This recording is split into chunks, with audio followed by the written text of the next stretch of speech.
嗨，这里是菜鸟老铁，荒野又开2册了。之前那些问题一个都没修，配置不够，该多边形还是会多边形，天气一变，该瞎野还是瞎野。至于什么时候修，让我们期待正式版，甚至新预告片都直接告诉你，我们回头会在今年春季把炮火龙拉回来当免费更新。但是这游戏你得等到月底才能玩到，非常好的赛博寸指挑战。至于其他的，除了之前的4个怪物，2册还加入了系列老演员毒怪鸟，特点是身材正处于比较严重的中年危机，所以我总感觉他的攻击都很慢，就导致我总是会被这个很慢很自然看起来和转身没什么区别的扫尾莫名其妙的甩到，并且他会装死，但是我知道他会装死，所以我一直就没打算停手。只不过我没想到诈尸也会有伤害，不重要，他只能算天头，就像大部分失忆的中年人一样无人关心。真正的主角是封面背锅侠索忍龙，上位数值，初始武器，前期衣服，限时20分钟。我愿意给他10个年度最佳婴幼儿教材。作为首发评分，它的作用就让你想起来这游戏有一个伤口系统，而你最好在正式版出来前适应，不然你就祈祷残酷的大自然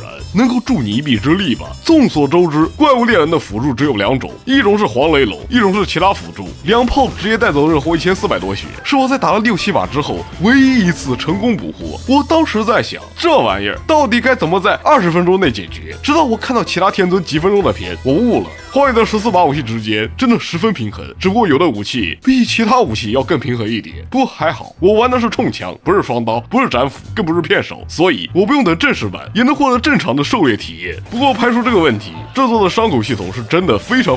重要，既能打硬直又能打伤害，所以冲枪10分钟内的片差不多全程都是开着集中模式在打，但是不会使用集中攻击，毕竟我们冲枪的集中攻击是真的比较幽默。我并不觉得这个灭绝种会真的乖乖站在原地让用这个电钻爆他的后庭，不过可以利用集中模式的特性调整攻击方向，重点攻击伤口部位，效果也同样拔群。现在我就只用一个落石，也可以在20分钟以内处理掉它，而且不是捕获，因为我是真的懒得去采素材做捕获玉了，我选择直接把它打到死。容错率其实挺高的，我开头前半段一直在出错，中间那个黄雷龙林地争斗我还看了半天戏。比较不幸的是，这次的黄雷老师没发挥出太大作用，甚至后面还提前传送到他降落的地方等了他一会儿，并且2个爆筒和陷阱也没有按照我计划那样奏效，主要由于我弹了一个偷袭，而且我的龙击炮也没有按照我预想那样发射。如果你还记得之前冲墙比命长的动作后摇，并且突然发现荒野的冲墙后摇小了不少，别急着高兴，后摇不会消失，这不全都转移到他龙击炮的前摇上了。只要你不是在精准防御或者体操作完后使用的话，那么你就会发现原来走路并不是冲墙最慢的动作。当然我觉得把龙击炮加到连招里的改动很人性化，但就算这样依旧不影响没超时满血带走，甚至我后面已经把这个时间压缩到17分钟多了。当然如果你是悲惨的片手双刀斩斧玩家，记得用一下陷阱或者道具。索忍龙一开始的区域有藤蔓陷阱可以用，周围的极草丛也可以造成17点左右每跳的伤害，可以放陷阱让他多待一会儿，你也可以多残点伤害。后面的区域有麻痹娃落石，